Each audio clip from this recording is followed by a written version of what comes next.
Tony D and Little Joan with a Hollywoke hot take. I guess you'd call it a little bit of a special here, putting it on YouTube. Normally, I put it on Odysee, Bitchute, and Rumble because it's a little spicy sometimes about all the politics in Hollywood. But this is about more about Hollywood. I guess this is some politics. From the Hollywood Reporter, studios quietly go on hiring spree for AI specialist jobs amid picket line anxiety. Now, I've been speculating for a while, that I think they're going to try to break the unions. How are they going to do that? Now, I don't know if the technology is there. I kind of don't think it is, but it's getting there, where they could replace the talent with AI. AI people to be the actors, AI writers to do most of the work. I think the weakness in switching to AI is definitely in the writing, not so much the acting. Because if you know what the characters are supposed to say and do and how they're supposed to say and do it, you can keep tweaking the AI, I think, until you get it right. If you have enough computer power, whatever nerds need for computers, you can eventually get it right. So here's the article. Netflix is hiring a $900,000 per year AI product manager. That's a lot of money. Disney is looking for generative AI specialist, and Sony seeks AI ethics expert while tech becomes a staple of SAG-AFTRA and Writers Guild picket signs. I mean, this just screams to me that they're going to try to make the jump. At the very least, they want to get it going. Even if they don't break the unions this time around, they want to create a situation where they can generate a movie in its entirety without artists and writers, or at least enough so they won't have to pay them royalties. And then it'll be up to the AI specialists to turn around and then try to either unionize or demand some sort of royalty or whatever, which they may or may not do for years to come. It took years for the actors and writers to get their unions together, to get some kind of pay. And you can argue that the union stuff there's a lot of problems with the union. I am very much on the fence about unions these days when it comes to actors and writers, even though I'm one myself. I mean, I would like to get paid a decent wage. But at the same time, it's really hard to get into a union. And the people who seem to get in, it seems to be used by the same people who would not pay a dime to enrich themselves, to enrich their families, and not let anybody in from the outside. So that's a real problem. The unions kind of become cliques that nobody can get in unless you know somebody.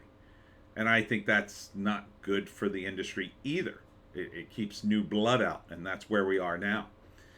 Additionally, I've always said that this time around with the strikes, it feels like nobody's very supportive of the actors or writers because they've been on a tear, confronting the fans for years now.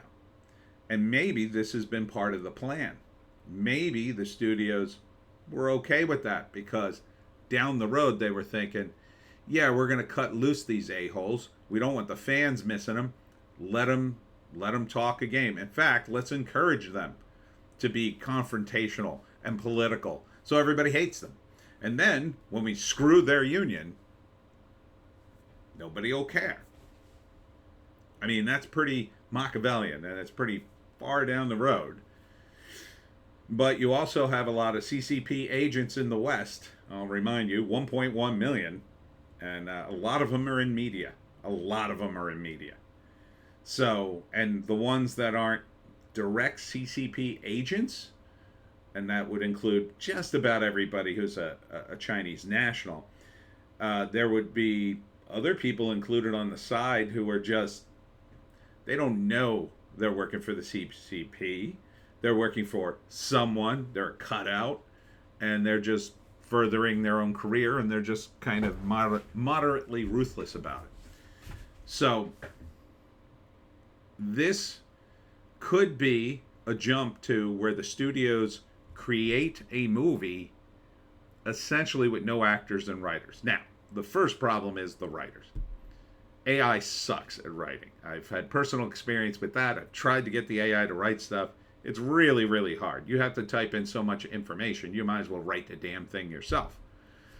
So I don't think the AI is there unless you're going to write something that's already been established, which they can do, right? In the world of comics, the early comics are and characters are wholly owned by Marvel and DC, right? So they could put all those old comics into the AI and probably generate halfway decent comics, or at least a few years worth.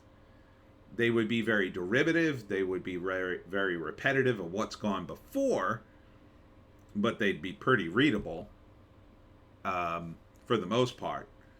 And that's all you really need when you're mass producing something like that. You just need something that's fairly readable, right?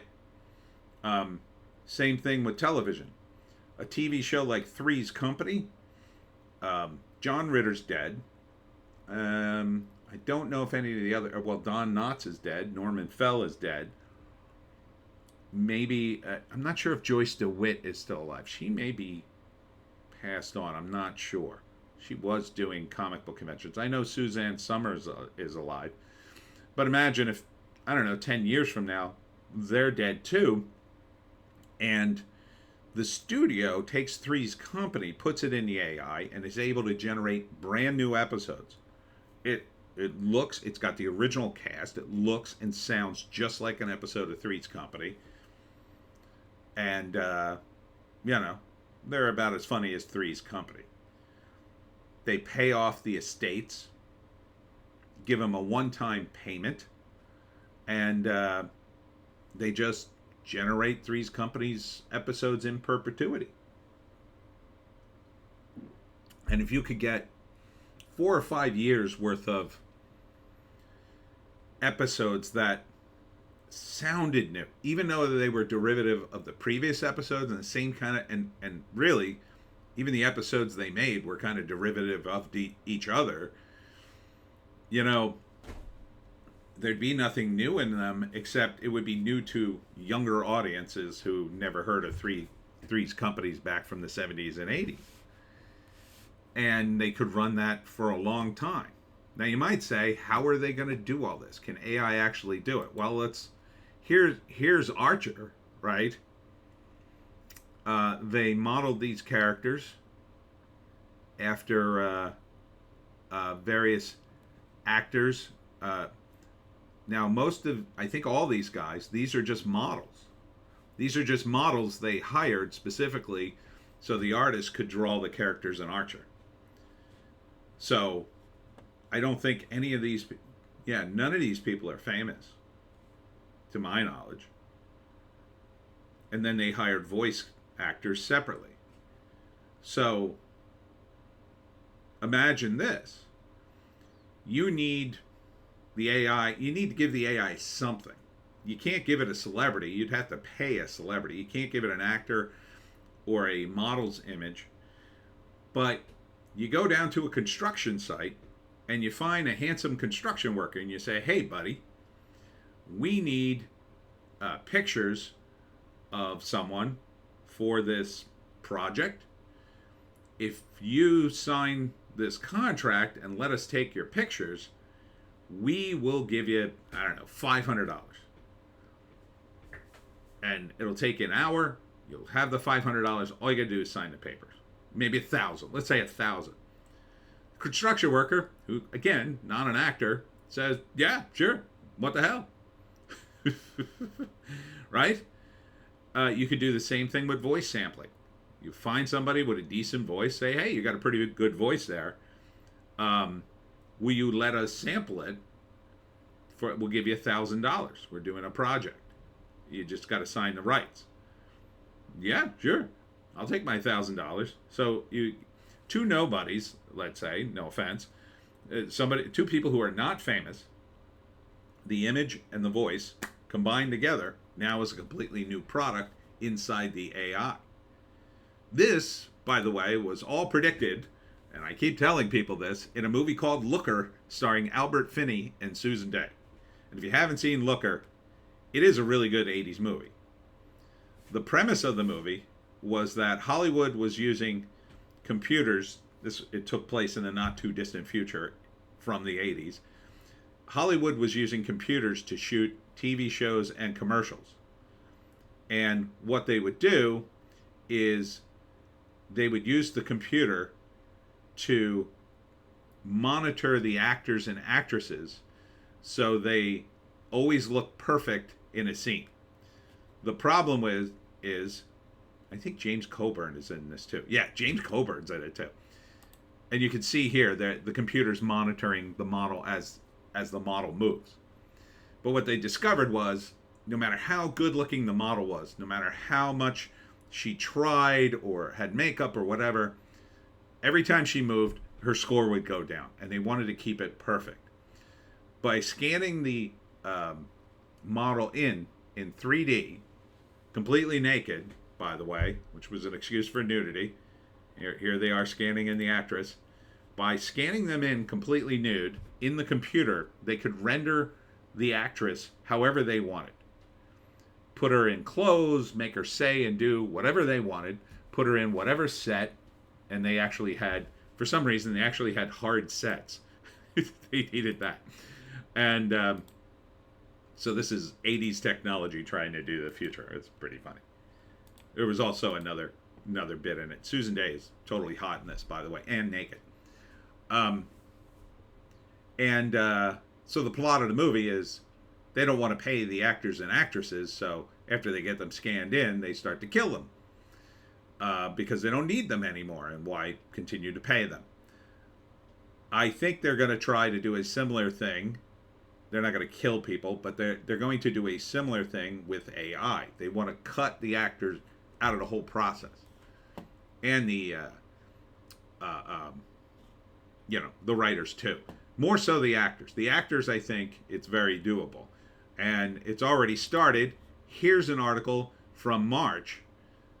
$350 million rich Marvel star Michael Douglas wants to sell his digital avatar after death. I can see what AI can do. I want to have some control. He will not have any control. So Michael Douglas, let's say, before he dies, sells to the studio his digital image, like lock, stock, and barrel. Gets a giant pile of money. So when he's dead, the studio can do anything they want to an image of Michael Douglas, right? They own his digital image. They can manipulate his voice. They can put him in movies. They can do anything they want to him. And they can make him old. They can make him young. Because that technology is already there. If you've ever seen the YouTube video of one of the, I guess you'd call her a thought. She's online, like hot Japanese girl saying cutesy things, and people are giving her money for some reason. Well, she wasn't that young. She was actually kind of old, but she had a filter on to make her face young, and she forgot to put her filter on, and so she starts doing her cutesy stuff. But it looks like a middle-aged woman do it, and then somebody alerts her, and you see her push a button in the video, and instantly she looks young again. And it looked good. It didn't look bad. It looked good. So they can do that with Michael Douglas, right? And you might say, wow, I don't know. Can they make him look that young? Well, they've already done it with Harrison Ford here recently in the Indiana Jones Dial of Dysentery, as they call it. So there he is, looking like 35.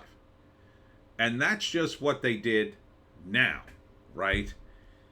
Give it more time, it'll look better and better and better. I mean, he looks pretty realistic. Now, they might still need stand-in actors to run around and, move and do things to put the faces on, but so what? Those guys are a dime a dozen. You can hire them all day for a few $100 or $1,000. They're not the stars of the movie. They don't get residuals. You can make them stand-ins or whatever. You give them a lower amount of money. much lower than a celebrity like Harrison Ford. And who knows, Harrison Ford might, I mean, he's in his 80s. He might be eyeing up a deal too. Okay, yeah, buy my image. Give me my $50 million that I can enjoy before I die, and then do what you want. I'll be dead. Who cares? We may be stuck with Harrison Ford and Michael Douglas forever in movies. Simply because the studio owns them. And they'll keep using them again and again. Now, why would they keep doing that? Well, it all comes back to comic books. And I've said this before. Comic books have paved the way for Hollywood. Hollywood's corrupted comics, and comics have, in some ways, more corrupted Hollywood. Because, again, the early comic book characters are owned lock, stock, and barrel by the major corporate comic book companies. They own them outright. So they can make Batman all day long. They can make Superman all day long. They can make, a bunch of characters all day long. Yeah, the newer characters, yeah, there's a royalty system in place, but the old characters, they can make them all day long, and they don't pay royalties. In fact, I've been told they've discouraged talent from creating new stuff because they would rather have you take one of their old characters and revive them. Because that way, you don't have to pay you the same royalties if they have to pay you any at all. So I pitched, and I told this story before, but I pitched to one of the major corporate comic companies a 12-issue story arc with 12 new villains, and the editor said there's no way the lawyers would approve this. They don't want to do the paperwork for the new trademarks, and they don't want to pay you for the royalties if they're hot. They want you to take the old characters and bring them back in new ways. So this is why we're getting iteration after iteration after iteration of old comic book characters, and why superheroes are coming in hard still in the movie industry, because it's a perfect system for them to adopt. If they can generate Superman, and they've done it in The Flash, essentially, they took a Christopher Reeve type guy, moved him around. If they can generate their own version of Superman, a Superman that's not Christopher Reeves, it's not any of the previous actors, but he looks like Superman. He looks like cartoon Superman. Maybe he's got that amazing chin. And he looks real. You generate the AI voice. He looks real. Characters interact with Lois Lane, all the other characters. They all look real. It's a realistic looking movie. It's not a cartoon. You can make Superman cartoons or movies all day long. Live action Superman movies all day long. You don't have to pay for a stunt team. The Superman can fly up into the air, smash a meteor, the pieces can go all over the place. Who cares? They're just in the computer. They don't have to rent a town where the pieces of the meteor come crashing down, or where Lois falls out of a helicopter and then Superman swoops up and saves her. The city doesn't exist. Nothing exists except in a computer. They're simulating the whole thing for your entertainment. That saves them a lot of money. A lot of money. Will it look the same? Not exactly, but it's going to look damn close. And it gets closer and closer every single day. And keep in mind, too, they have a catalog of movies. And eventually they'll be able to scan in the movies. I think they can do it now to some extent, but in the future, they might be able to scan in an entire movie and just essentially change it. Right? Make a different movie. Take the Christopher Reeve Superman movies, for instance. Take the fourth one, the terrible one. Maybe they could go in there and make it good somehow. They could change the dialogue, add some extra scenes, add some extra villains, replace the villain. Take out the one where they did the Superman and Richard Pryor movie. Was that the fourth one or was that the third one? I forget. Change it. Change it to Mr. Mitzelplex and change his voice. And they wouldn't have to pay the Richard Pryor estate anything. And or maybe they would. Maybe they would pay for Richard Pryor. Start putting him back in movies because he was already in a bunch of movies and they already got his image. They would just need to own it outright. So, And you look at another movie that kind of predictive, The 13th Floor, really more about simulations than anything else, but also a movie, you should say. And Toy Story is an example of a movie that's entirely created in the computer. And what was the draw here? Well, the draw initially was Tom Hanks and what's the name? Tim Allen doing the voices, right? Don Rickles was in it, a bunch of other celebrities. Celebrities have ruined themselves, right? There's almost no celebrities left. Who cares who does the voices anymore? Now, in this particular property, they need Tom Hanks and Tim Allen. You know, you saw what happened in Lightyear. But now imagine they start doing this kind of movie, only it looks totally 100% live action with people you never heard of. But they're not promoting the celebrities or the actors anymore. They're promoting the actual characters in the movie. And so when they go off to do the promotion, they don't need the actors anymore. Maybe they create an AI to answer the questions. And so they generate an AI that will answer the questions on a promotional tour, and the reporters interact with it. And they play ball because they're reporters. A lot of them don't have many scruples. They're just there to promote the movie. And voila, you have essentially the star of a movie that can promote your film 24/7, never get tired, doesn't have to be paid to go on a junket all over the world, can speak any language. Because you can also insert some sort of language thing so the AI could understand. You know, you could send him on tour in France. He speaks perfect French. Another thing you could do with the movie, you could just press a button. Oh, make it all French now. Now the characters are speaking French perfectly in the same voice because you already created the voice. You just have to tell the computer, well, now do it in French. Now do it in Swahili. Now do it in Farsi. Now do it in Chinese.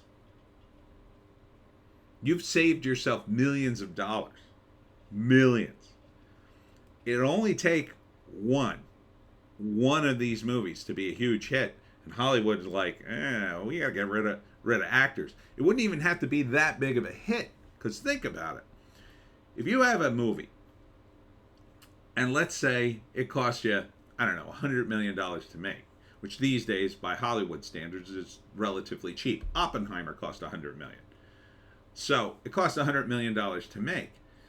So it costs another, say, $100 million to promote. You got to make $200 million just to break even. You really need to make $300-400 million for it to make a decent amount of money. But if you have an AI doing the promotion, if you're cutting cost, if you don't have to spend money paying royalties out, you're cutting the cost. Now you cut that cost down. You're not paying talent, you're just paying the AI guys. You've cut the cost of the film, and the profits are now bigger because you're not paying out the royalties. So that movie, $100 million movie that really cost more like $200 million, now really costs you, I don't know, let's say $100 million. So it only has to make $100 million back worldwide. That's it.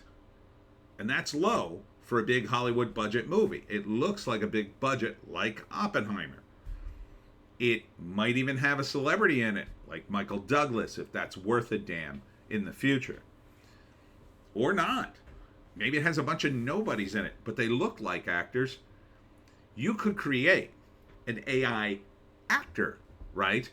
So you create an AI actor, a handsome guy, and you put him in a movie. You give him an actor name, but then you give him a character name in the movie, and you build him up. You build him up just like Archer. Archer's kind of a very strong personality, right? But he only exists in the cartoon world because it's this guy's image drawn, but John Benjamin's voice.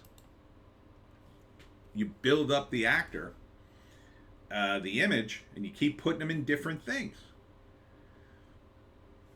Why not? So you're following an actor as you would follow an actor in real life, but it's AI generated. People are already doing that. They've got AI girlfriends. You do it for an actor. Now it feels like you're following a real person who's starring in a movie.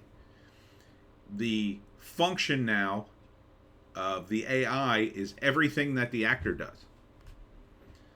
It can be just as human. And in fact, it'll never get mad. It'll never turn on people. It'll never have a political opinion that's out of whack unless the studio inserts it, which they could because Disney's working with a lot of this stuff. But they probably wouldn't have a Twitter account where they could say something off the wall or weird. You could just tell it, no, it doesn't have a Twitter account. Or maybe you create one, the AI. But the AI would only say certain things. And even if it goes off the rails and starts spouting a bunch of spicy nonsense, you could say, well, the AI had a malfunction. You understand, it's not a real person, right? Their career is saved. And even if their career is not saved, you can always make another one. This is what Hollywood, I think, is going for. Now, on the writing end, I don't think they stand a chance at getting the computer to write anything other than something that's so derivative, it just sucks. And it'll have no heart to it. And to some extent, that'll come out in the acting too. But it depends on, these AI generatives, I think they're calling them, guys who generate things through AI. I mean, if they do enough work, they could make the actor sound more and more heartfelt, more and more worried, and you could create acting within the AI. But if you don't have a sensible plot line and a story where it's going, it's really going to fall flat. So the writing is key, says the writer. The writing is key first. Acting is a very close second, and it's going to be and don't get me wrong, it's going to be very hard to get the AIs to act as well. But I think they have a better shot at getting the AIs to act, like if you adapted some classic novel, which is another thing they could do. They could just take novels and plays from hundreds of years ago and just adapt them. They own the right, and they're in the public domain. You could do Shakespeare all day long with this kind of AI stuff. And if you could get the actors to act, the AIs to act just well enough, people might like it. Well, it's Shakespeare. They're saying the words. The acting's okay. And it doesn't have to generate a lot of money. It needs to only generate close to the amount of money. Somewhat of the money. Because you're going to save so much money and you won't have any royalties. You could show it forever and it'll always make money. So back in the day when you'd show some rerun on TV, syndication, you'd have to pay the actors 10 times before it was owned to you. And they might even be able to do something with that. They'll take old sitcoms that they own outright. They don't have to pay the actors residuals. The actors might have to sue them if they take those old sitcoms and use the AI to generate more of those popular sitcoms. So it's been 30 years, mostly, since Seinfeld. They might reach the point where they could generate new Seinfelds. They already did it with the AI. I forget what it's called. It had like a 16-bit program running 24/7. It was just sort of like random nonsense with the characters from Seinfeld in 16-bit or 8-bit pictures. People were watching it. It got shut down, but now imagine the studio does it. Only it looks like Jerry. It looks like Kramer and Jason Alexander and Elaine. Yeah. So I don't think the technology is quite there yet, and I certainly don't think the studios have the nuance to handle it. And this may be a negotiating tactic to push back on the unions. Maybe they don't intend to do this at all because they're not ready. But I think at the very least, they're going to have, even when they bring the actors back, and I think they will, and the writers, they're going to have AI divisions operating on side. And that's going to be the transition into a new world in which all the actors are generated by the studio, and they're owned by the studio, and they live forever in computers. Just like the comic book characters, just like Captain America and the Hulk and all those. Yeah. Anyhow, that's it for me. It's a dark day at Hollywood. That's it for me, Tony D and Little Joan. Check us out on Odysee, Bitchute, and Rumble for our more based takes. Check me out on my books, which Hollywood cannot generate yet. The Pineys, books 1 through 12, available at Amazon.com. Don't forget, Kindle Unlimited is free. We'll see you in the next one.